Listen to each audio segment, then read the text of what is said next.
Je pense que si vous attendez d'être contacté, vous allez attendre longtemps. En tout cas dans les filières classiques d'officiers traitants, hein, comme la mienne. Donc il y a tellement de candidats que la DGSE n'a pas besoin de contacter. En revanche, sur des profils très particuliers, très spécifiques, des scientifiques, des hackers, et là on en a besoin, ça ne se bouscule pas au portillon, comme on dit, et donc là, dans ce cadre-là, si vous avez un profil très rare, là vous allez être contacté, c'est très possible.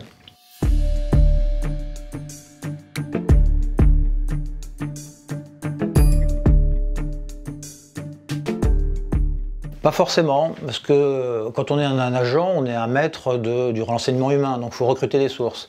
Et puis il y a autant de variétés de sources qu'il faut de variétés d'agents. Parce que quand quelqu'un est introverti, pour recruter un introverti, si vous êtes exubérant, ça ne va pas fonctionner. Donc on va le mettre au contact d'un introverti, un autre introverti.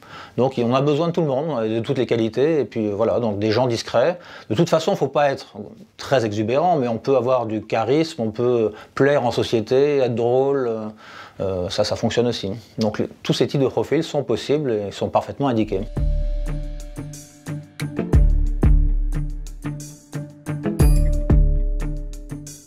Les femmes font partie du paysage, et puis elles sont actrices, elles sont responsables, elles sont officiers traitants, elles sont cadres.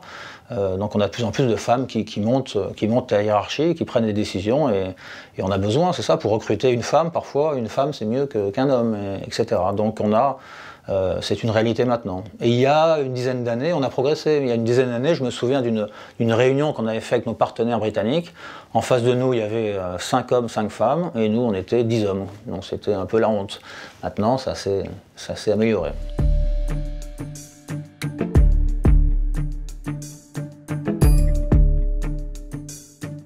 C'est jamais très précisé et fixé dans le marbre.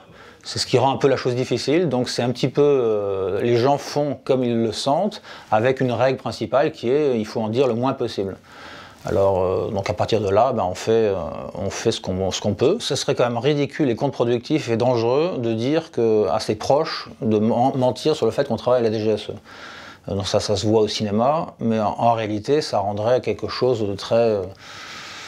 des rapports difficiles. Imaginer un conjoint qui ne sache même pas le rôle de son conjoint, son vrai métier, ça ne tient pas debout, quoi. Donc on dit qu'on travaille de la DGSE, mais ensuite on ne va pas raconter son travail au jour le jour, on ne va surtout pas raconter ses dossiers, on ne va surtout pas raconter le nom de ses sources. Enfin, il y a plein de choses évidemment dont on ne parle pas. Et le principe, même quand on parle un petit peu à sa famille, c'est pas de se laisser aller au jeu de la curiosité et commencer à répondre aux questions, et puis ensuite on ne s'arrête plus. Et voilà. Donc normalement, la famille, les amis savent ne pas poser de questions parce qu'ils sentent qu'en face, ça crée un petit malaise et qu'on n'a pas envie de répondre.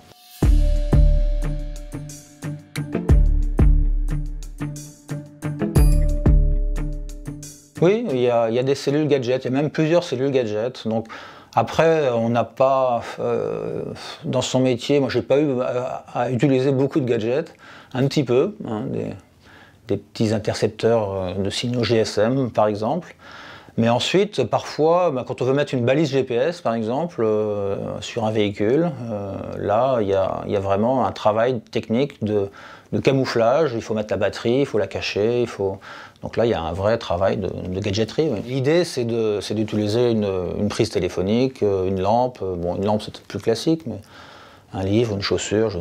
Oui, on détourne des objets de la vie courante. Un couteau, le problème du couteau de cuisine, c'est qu'il va bouger. Donc il faut essayer de prendre quelque chose qui ne bouge pas dans une pièce, de le reproduire à l'identique, d'enlever le faux et d'enlever le vrai et de mettre le faux avec l'outil, le petit micro, par exemple.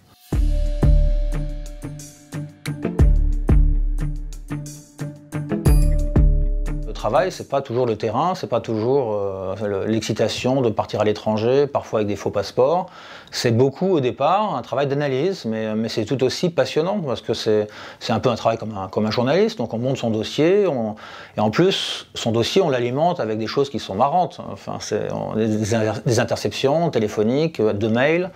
on échange avec les partenaires étrangers, donc tout ça c'est une partie très... La partie analyse pour moi est aussi passionnante. Alors elle est peut-être pas cinématographique, mais c'est une grande satisfaction de la carrière.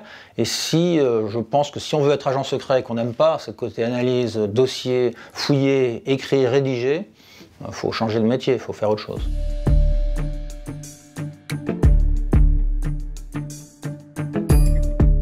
De réputation, on dit souvent que les Britanniques, c'est eux qui ont créé les renseignements occidentaux. C'est-à-dire que la DGSE, elle vient du BCRA en partie, donc c'était les services de renseignement de la France libre, donc avec des formations et des techniques et des procédures très britanniques. Les Américains, la CIA, ils l'ont construite à partir du savoir-faire britannique. Et puis pour les Britanniques, voilà, c'est une carrière très prestigieuse et les meilleurs diplomates, enfin au lieu d'être diplomate, on est espion, alors qu'en France, ceux qui réussissent les premiers dans les concours vont souvent plus vers une carrière diplomatique qu'une carrière d'espion. Donc voilà, donc s'il fallait en mettre plus en avant, je dirais les Britanniques, mais voilà, on n'est pas trop mal placé, je crois, en France également.